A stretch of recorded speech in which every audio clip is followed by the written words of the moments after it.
നോമ്പ് തുറക്കുന്ന ടൈമിലെ എണ്ണയിലൊന്നും മുക്കി പൊരിക്കാതെ നല്ല ഹെൽത്തി ആയിട്ടുള്ള ഒരു സ്നാക്സിൻ്റെ റെസിപ്പി ആയിട്ടാണ് ഇവിടെ കാണിക്കുന്നത്. നവറ റൈസ് ആയിട്ടാണ് കേട്ടോ ഞാൻ ഈ സ്നാക്സ് ഉണ്ടാക്കുന്നത്. ഇതിന് റെഡ് റൈസ് എന്നും പറയാം. ഷുഗറുകാർക്കൊക്കെ നല്ലതാണ് ഈ റൈസ് കഴിക്കുന്നത്. അപ്പോൾ നമുക്ക് റെസിപ്പിയിലേക്ക് കിടന്നാലോ. 8 മണിക്കൂർ ഞാൻ ഈ അരിയൊന്ന് വെള്ളത്തിൽ സോക്ക് ചെയ്ത് വെച്ചിരുന്നു. അതിൻ്റെ ശേഷം വെള്ളമൊക്കെ കളഞ്ഞിട്ട് മിക്സിൻ്റെ ജാറിലേക്ക് ഇട്ടുകൊടുത്ത് പിന്നെ തേങ്ങയും മുട്ടയും ഉപ്പും വെള്ളം കൂടി ചേർത്തിട്ട് അത് നന്നായിട്ടൊന്ന് അരച്ചെടുത്തിട്ട് തരി ഇല്ലാതെയാണ് അരച്ചെടുത്തത്. എന്നിട്ട് അതൊരു ബൗളിലേക്ക് മാറ്റി ഇനി ചിക്കൻ ഒന്ന് നമുക്ക് മസാല പുരട്ടി വെക്കണം.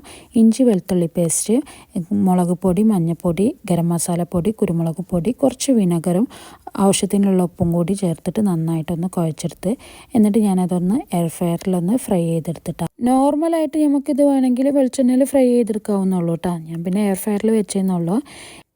ഇനി നമുക്ക് മസാല തയ്യാറാക്കാം. പാൻ ചൂടായി വരുമ്പോൾ അതിലേക്ക് വെളിച്ചെണ്ണ ഒഴിച്ചു കൊടുക്കുക. പിന്നെ കട്ട് ചെയ്ത് വെച്ച വലിയ ഉള്ളി ഉപ്പും കൂടി ഇട്ടിട്ട് ഉള്ളി ഒന്ന് വഴറ്റിയെടുക്കണം. ഉള്ളി വഴന്ന് വന്നതിൻ്റെ ശേഷം അതിലേക്ക് ചെറുതായിട്ട് കട്ട് ചെയ്ത് വെച്ച പച്ചമുളകും വേപ്പിൻ്റെ ഇല ഇഞ്ചി വെളുത്തുള്ളി പേസ്റ്റും ഒക്കെ ഇട്ട് കൊടുക്കുക.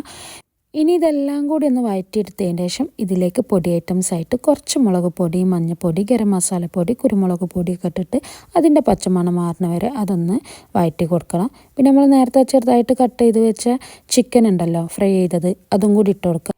എന്നിട്ട് ഇതെല്ലാം കൂടി ഒന്ന് മൂത്ത് വരുന്ന വരെ കൈ എടുക്കാതെ നന്നായിട്ടൊന്ന് മിക്സ് ചെയ്ത് കൊടുക്കണം.